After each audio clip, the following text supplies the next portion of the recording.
if you have something in front of you, you have an opportunity to say yes and to commit to it and to do the thing and to be decisive. And I think so much of the good things that we do in our life are those moments where we said, okay, I'm doing this. Hi, Ben. Hi, Carl. Let's dive headfirst right into this episode. I like a headfirst start. That's good. Yeah. Headfirst like Scrooge McDuck into a big pile of coins that somehow doesn't instantly kill him. Random reference. Okay, so in the last episode, we were talking about, one of the things we talked about was some like creative constraints. And some of the examples we talked about specifically were giving ourselves time constraints to try to write an 8-measure instrumental loop or like write just like the chorus of a song, like just like something small, something bite-sized for the purpose of not just getting the reps in of, being creative, but also to take the pressure off of feeling like everything that we create has to inevitably come out as a finished, releasable, wonderful project that is perfectly representative of our creative selves, right? There's a lot of pressure that we put on ourselves a lot of times as creatives, and not just as artists or as musicians or as engineers and producers. Like there's always a lot of this self-imposed pressure that we put on ourselves, and we feel, I guess, really stressed out about even, especially the idea of putting anything out into the world that's not finished and doesn't meet our quality threshold, our self-imposed quality threshold, right? And that a lot of times stops us from even trying to do things because, writing a new song, trying a new style, that's a big time commitment. And we tend to have an approach of, or we tend to have an attitude of it's all or nothing. And in the last episode, we talked about some ways that we talked about a lot of things, but one of the things we talked about was how we can maybe set ourselves little timers and try that. So I wanted to talk today about creative constraints and things that we can do beyond just setting a timer, right? But things to help us to force ourselves to try something new, but in a smaller burst rather than, looking at a new idea, a new style of music, a new whatever, and looking at it as if we have this really far away goal that we have to reach, otherwise it's not worth it to even try, and we shouldn't even bother. And obviously, setting time limits is a good way to try that, but I wanted to talk about and maybe brainstorm some other ways, some other types of constraints that are not just time-bound, that those constraints we can give ourselves to try something new, push ourselves, whether it's just a new style of music or it's just a new instrument or it's just like a new way of thinking about songwriting, whatever. So yeah, that's what I wanted to pitch to you today and get this conversation rolling. Interesting. The first thing I'm thinking about is like remixing, actually, which I know we spoke about a lot also in that episode. I think that was actually 2 episodes ago by the time this one comes out. But I'm not sure. It doesn't matter. Yeah. But the important thing is that you got off. You were going on a whole thing about remixing, and I think what's cool about remixing is it does give you a constraint because the song is already there and you can't really change the song. I mean, I guess you could change the song, but like the melodic, pieces are there, how they were done, the different instruments you could choose to use or not use, but they're already done for you. And that is like a limiting factor in of itself of like, okay, we're going to base this off of this guitar lick in the song and this melody hook.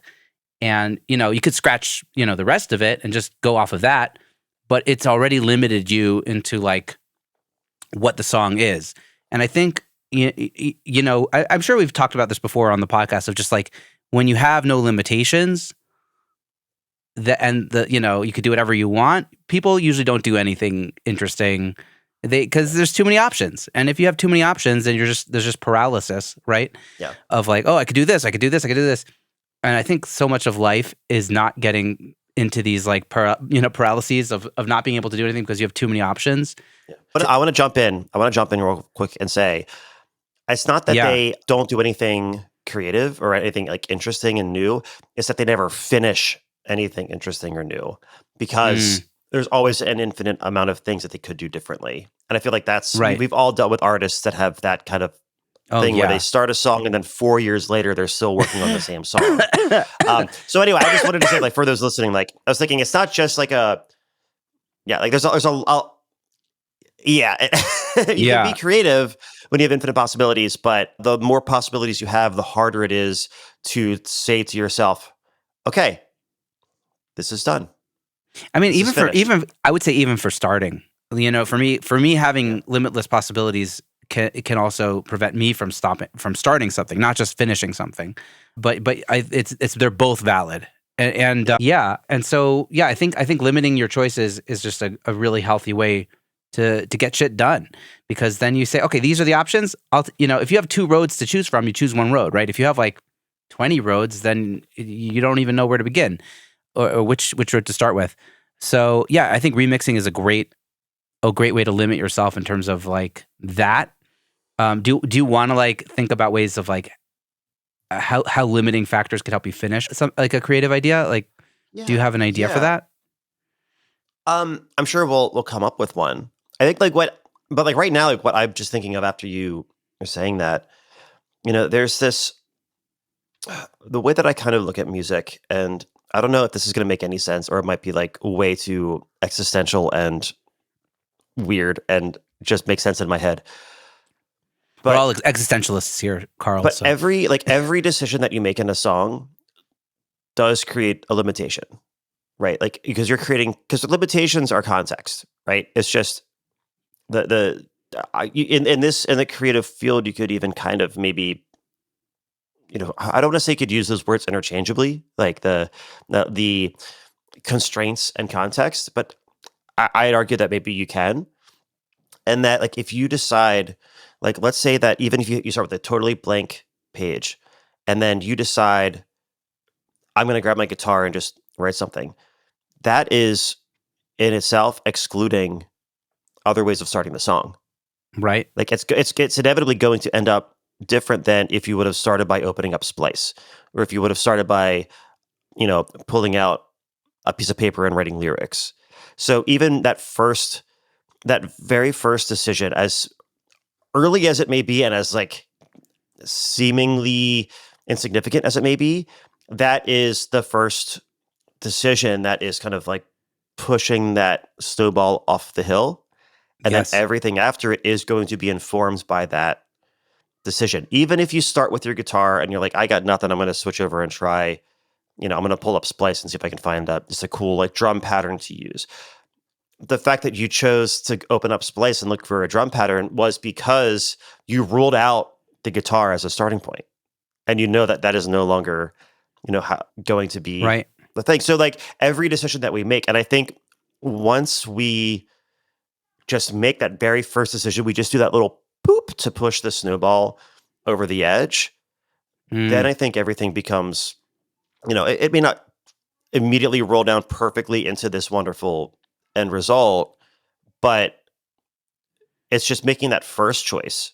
Something as simple as, I'm going to pick up my guitar, I'm going to pick up my drumsticks, I'm going to open up Splice, I'm going to sit down by my piano, I'm going to go record some Foley of birds outside, whatever it is. Just making that first choice, if we look at just making that as a decision, that, whether we like it or not, that is starting the snowball of creative constraints and creating context. Yeah, I really like that. And I think becoming a creative person, you need to be comfortable making decisions. Because if you don't make decisions, then you're not going to actually do anything. And so like, it's like anything in life, like even dating, like, when you're dating people, you have to make a decision, like, because there's infinite people you could continue dating. But at some point, if you want to actually achieve something, then you have to make a decision of like, okay, Ben, I'm good with this person. Maybe not everybody is as infinitely handsome as you, and some of us have limits. No, we all have our limits, obviously. Who am I to talk? about this stuff. But I'm saying like people, I think people like there's like this paralysis of decision of like, oh, but maybe there's other people out there, or maybe there's other job out there, or there's other artists that I could maybe work with instead of working with this artist that's available right now. Like if you have something in front of you, you have an opportunity to say yes and to commit to it and to do the thing and to be decisive. And I think so much of the good things that we do in our life are those moments where we said, okay, I'm doing this. And you just don't know because there's too many variables if you don't know. Like you can't even conceive of it. So I think a lot of life is just like making those decisions. And so I don't remember when this came up in the podcast, but at some point somebody said that like you have to see the experiment through, and so like I don't remember which episode this was, but it's like every song is an experiment, and if you stop the experiment too early, or if you don't like go all the way, you'll never know if it was a valid experiment, So like even if the song ends up being a bust, at least you finished it, and now you know if you like it or don't like it, or the mix. Like you went down this mixing path, and you don't know if it's going to be good, but like until you take it all the way, it's hard to know if it was a valid idea or not. And so like stopping along the way and becoming indecisive is also a problem. So like, and we also talk about fast mixing and being decisive while you're mixing, and then you usually get better results also going with your gut. So I think it just applies to so many things, like being a decision maker. Yeah. And I think we all have variable. I'm trying to think of how to phrase this in a way that makes sense, but I feel like we all have a variable relationship with decision making. And I feel like there are going to be parts of the creative process that we feel very confident about and we trust our gut, and we go with it and we don't think about it. We just go and it works out and it's great because we have a lot of, familiarity with working within those particular constraints, whether that's, for me, it's mixing. Like I am very fast. I am very, like, I trust my gut and I get good results. You know what I mean? Like it's that, I don't want to oversimplify it, but I'm going to say it's that simple for me.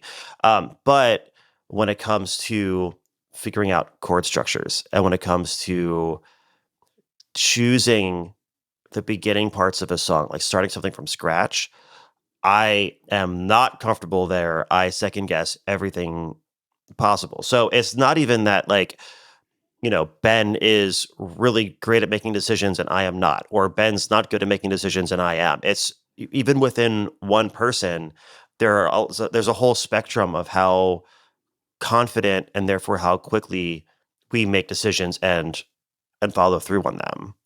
And I think that's something that we don't take enough time to analyze about ourselves and become self-aware of that.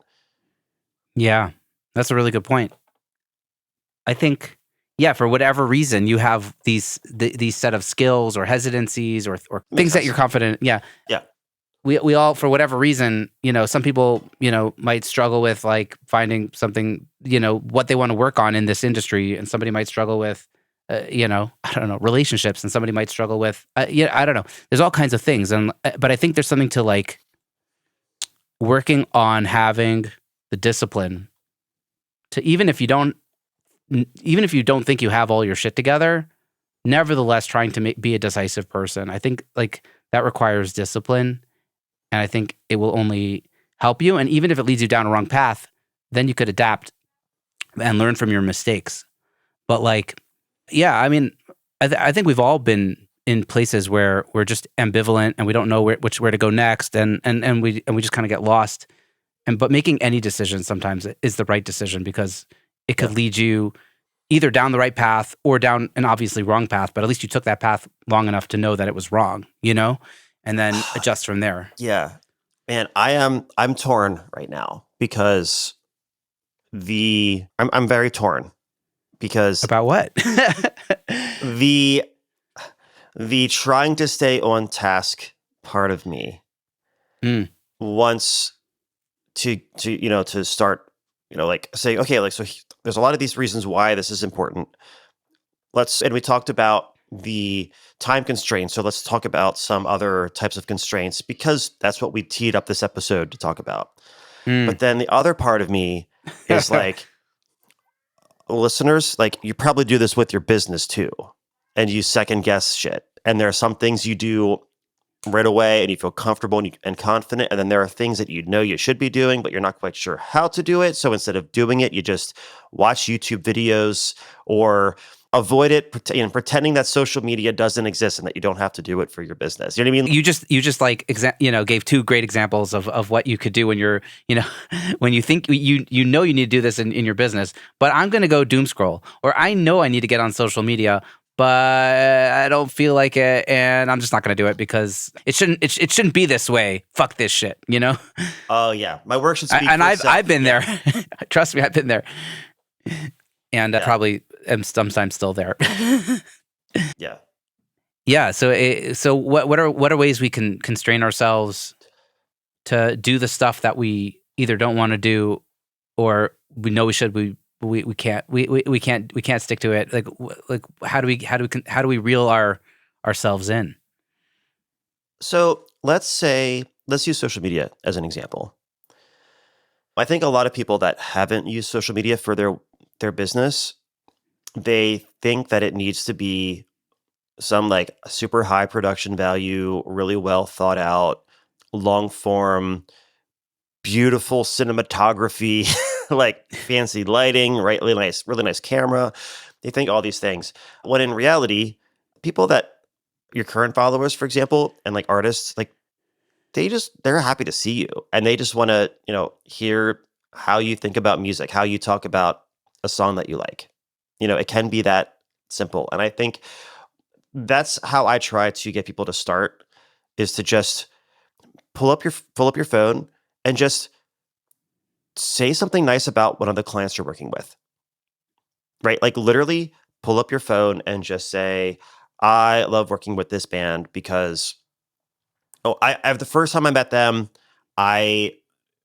we just hit it off right away. We both kind of like not even just musically, but just like we both had snarky sense of humor even during like the icebreaker, like the first 2 minutes of the conversation. Like we knew right away we were both going to be sarcastic buttholes, but like in the best way possible. And from that point on, like the relationship was great because we were both fearless. We weren't afraid to say things to each other, and we also knew that because we're both, a bit sarcastic but playful, like nobody took what the other person said offensively. Like we could be open and honest and say, no, this kind of sucks, I don't like this, and nobody got hurt about it.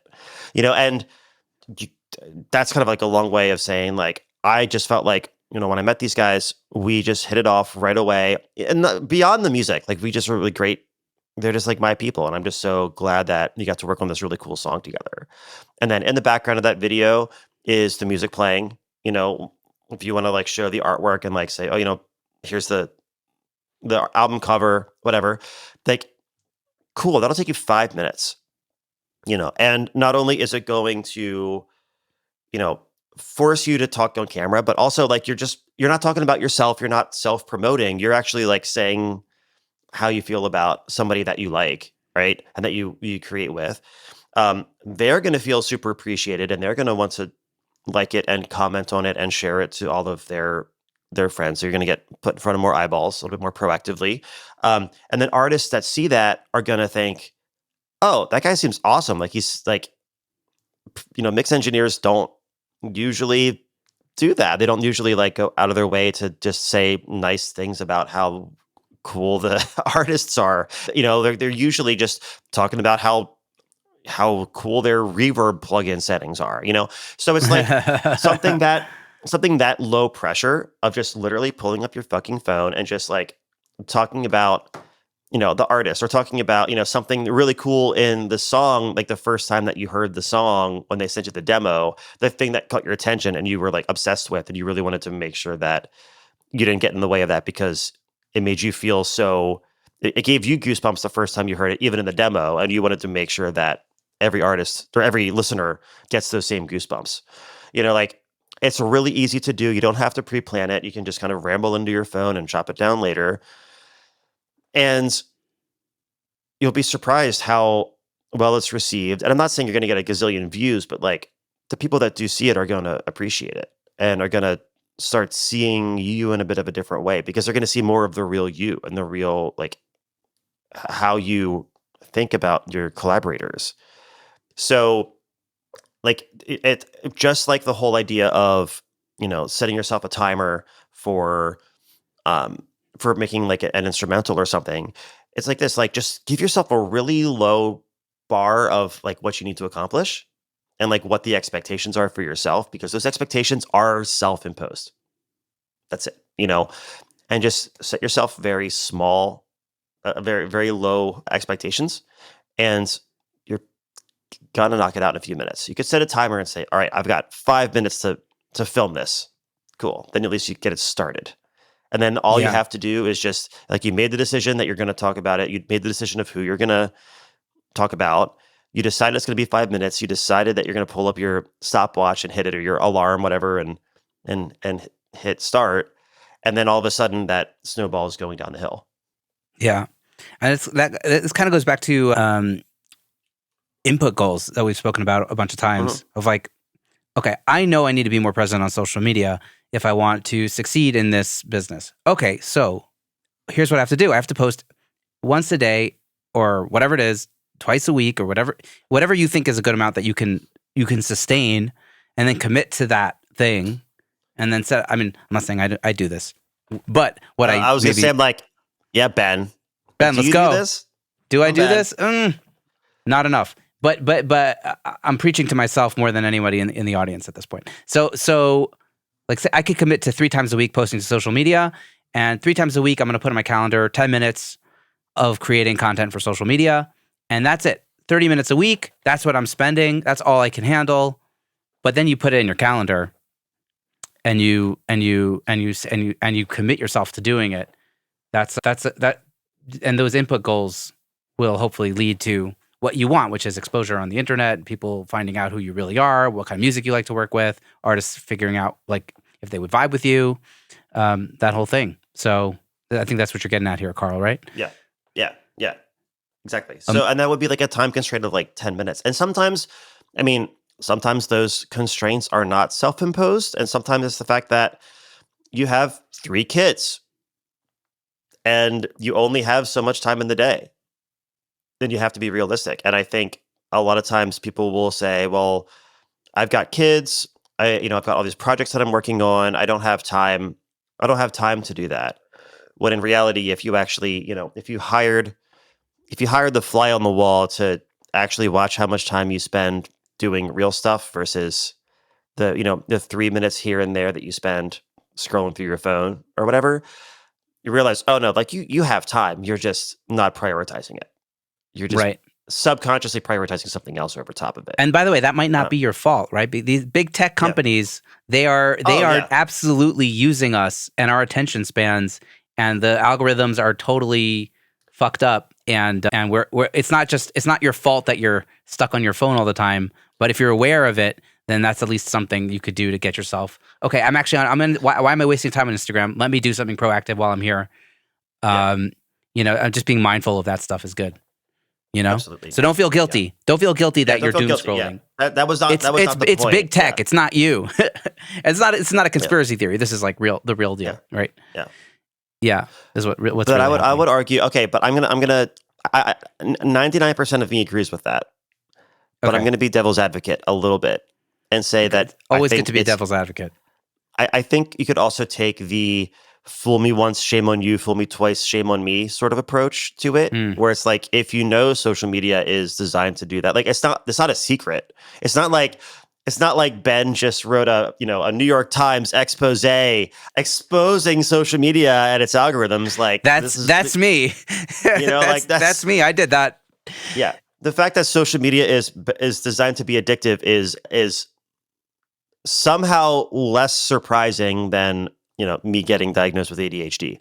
So I think there is an element of like, if you know that it's a problem, but you don't at least try to do something about it. Not necessarily saying that if you don't figure it out right away, like, cause it took, oh my God, like it took me so long for me to try to get out of it. And I've been very conscious or very aware of the fact that I get sucked into my phone for a long time, and like I could not figure out how to get out of that.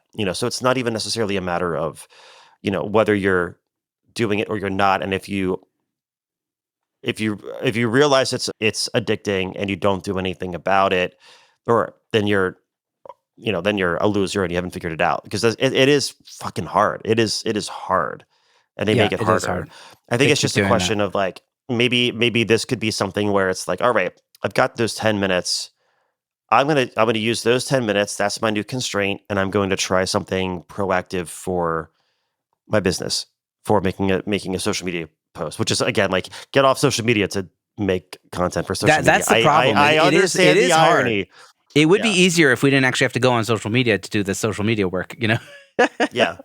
Oh, and also, I mean, back to the idea of like, we instead of doing what we know we should be doing, we go on YouTube to like watch videos about how to do it, and we go to learn, or then we And, end up, on and also on like Instagram, going to accounts that talk then about it and all of a wanting sudden to you're like learn. you're a flat earther. Yeah, like it just it's tempting because we think, oh, there is a lot of educational material on Instagram. Like speaking for myself, like I try really hard to make really, helpful Instagram content. But Yeah. like going to my page and like watching my videos and learning all these things that I talk about, but then not actually doing anything about it. Like what's the point of following me? What's the point of watching the stuff that I'm trying to help you to do if you're not going to do it? You know? hmm So let's rein in the business part of Yes. this conversation and move back to the creation side of the conversation. And the constraints, the The non-time based constraints, constraints, right? non-time based. So what are some non-time based constraints that can help you do a better mix or start a better song or finish a better song?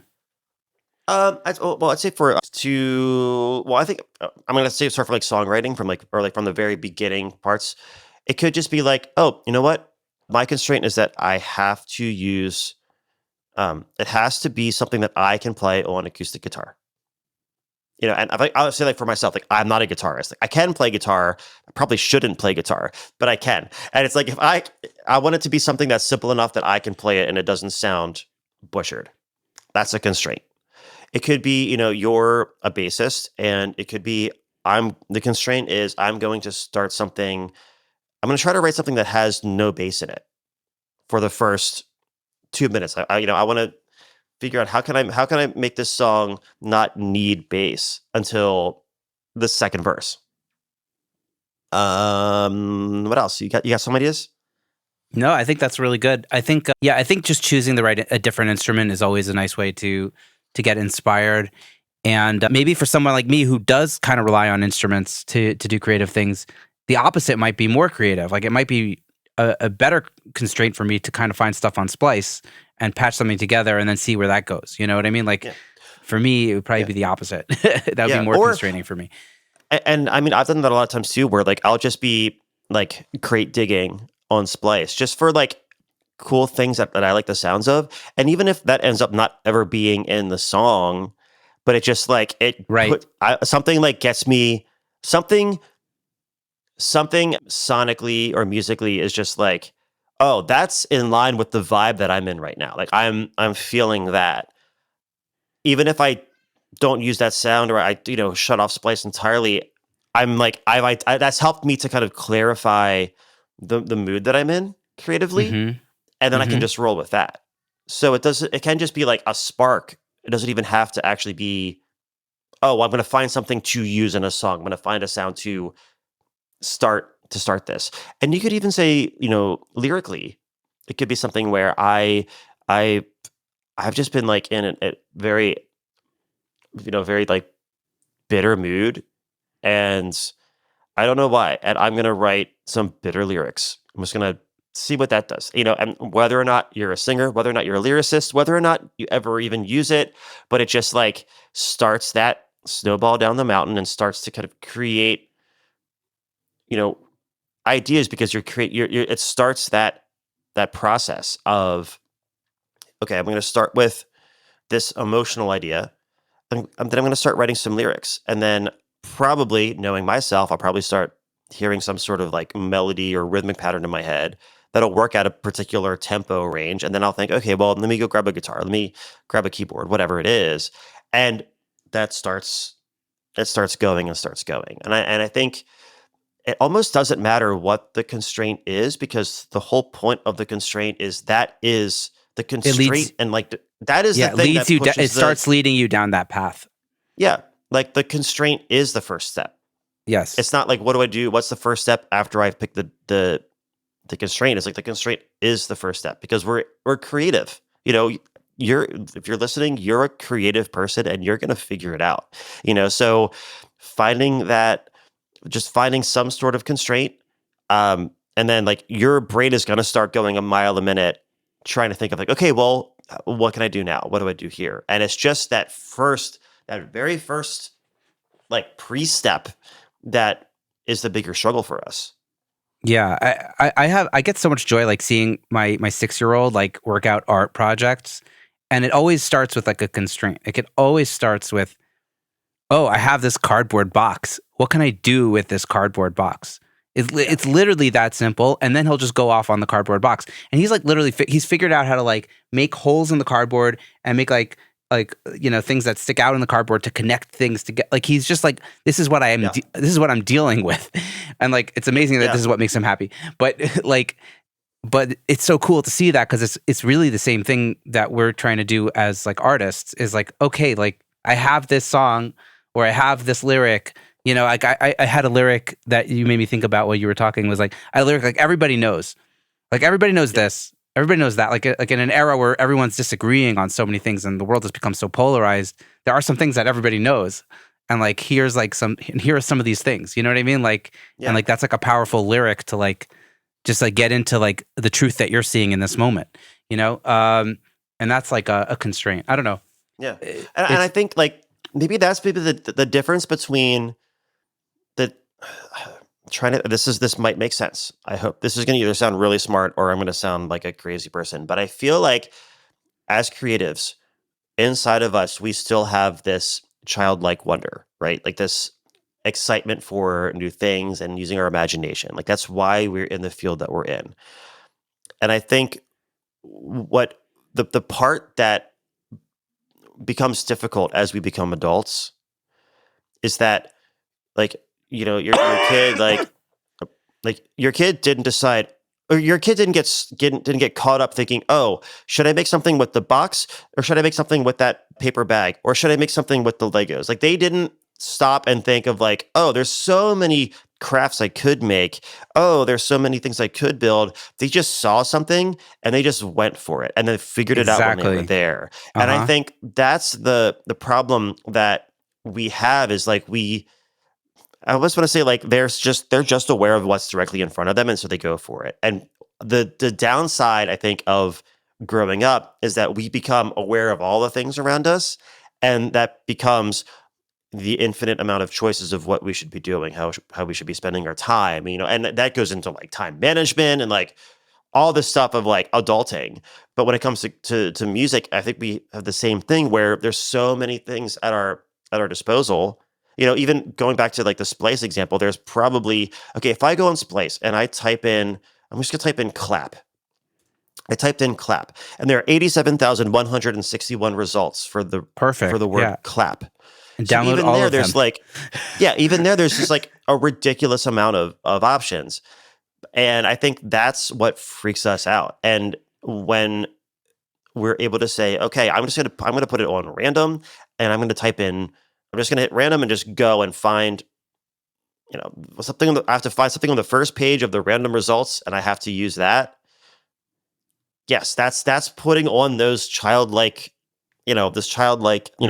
focus blinders on like whatever's in front of me. I'm going to make it work, because that is the difference. Like kids, they just see whatever's in front of them and they make it work. My daughter's the exact same way. Like she made a leprechaun trap the other day for St. Patrick's Day, and it's like a cardboard box and like shish kebab skewers that I'm not sure where she found.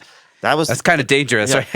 Yeah. She's almost 9. I mean, natural consequences if she pokes herself, but she like made this elaborate thing and had a whole like storyline of like, well, how is the leprechaun going to enter? And like they're going to climb up this little ladder, and you know, she doesn't get overwhelmed by all of the different things she could make art with. She just grabs whatever's closest and makes art.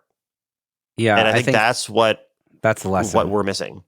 That is what we're missing. I'm thinking of, like, here's something that I'm thinking about now is like artists sometimes like will take like a theme and they'll make a whole song or a whole record about that theme, and that kind of can be the limiting factor also. Like John Stevens has like the 50 States project, but he only did 2 states, but those are 2 amazing records. Like the Michigan and the Illinois, Come On Feel the Illinois record are amazing, and like they're all like the themes are based on, you know, places and historical events that happened, you know, in those states.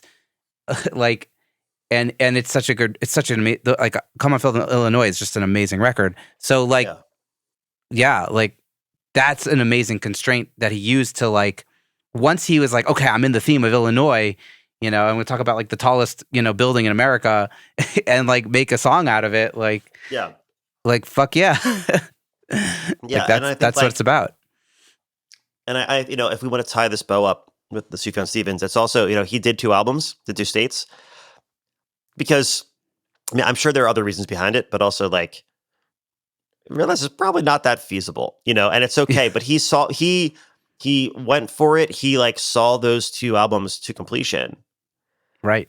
And didn't, you know, it doesn't seem like it got caught up in the infinite possibilities of things. But I don't know too much about the backstory of that album. So maybe that's actually a bad example. I don't either. No, but it probably is what happened. Like he did the Michigan record, right? And I think he's from Michigan. And then he was inspired and did the Illinois record. And like, that's a masterpiece. And then, okay, I did that now. I don't really want to do another state. But you know what? Awesome, you did it. And now we have the Illinois record. So yeah, and it's fantastic. And then, okay, now you got into the age of ads and some other weird stuff. But cool, you know? Yeah. I don't know. I'm not sure how deep into Sufjan you are. Not as deep as my wife is, but nice. Yeah. No. So yeah. So, you know, constraints can come from anywhere, and they can come from you. Sometimes by choice, and sometimes by your own subconscious, self-imposed fear, I guess.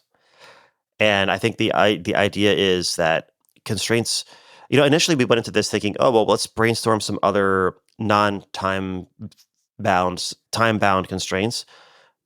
But then I realized like there's infinite constraints, because any choice you make begins a series of new constraints. And the further along, I mean, if you think about the production process, you know, like when it's pre-production, everything is an option. Everything's a possibility. And then by the time you get to mastering, it's like tiny little moves don't fuck up this great thing that we have already made. Yes. You know? Yes. So it's like, that's a perfect way to think about it. Like the amount of choices and the amount of ridiculous, bold moves that you can make, it's very, very different in pre-production versus mastering. Yeah, that's right? That's a really great point. I love that. Wow. Yeah, I never thought about it quite in that light, but I think it's awesome. And I think the big takeaway for me in this conversation is also just thinking about decisiveness and how it's a good thing, and you can also get better at it by being disciplined and figuring out where you go off the rails. Yeah, and practicing. Yeah, just putting in practicing. reps. Yeah, getting reps and giving yourself constraints. Right. Yeah. Ben. Well, I know you got to go, Carl, so we should wrap this. But this was fun. This went in different directions than I was expecting, but I like this conversation, and I actually feel inspired. So thank you. Yeah. Oh, well, thank you. Yeah, I feel good. Like that. You're right. It went a bit differently than I had envisioned, but I think I don't know. I feel inspired too. I'm excited. Just making the decision to go down this path of this topic led to that snowball going down the hill in this direction that it did. And so I'm glad we made that decision. Yes. Thank you for the podcast inception moment there. Amazing. Good stuff. You're the man, Ben. Appreciate you so much. I hope you have a wonderful day. Bye, Ben. You too, Carl. Bye. Carl. I feel like I'm supposed to say bye, Carl. I was like, what are you doing? You messed it up.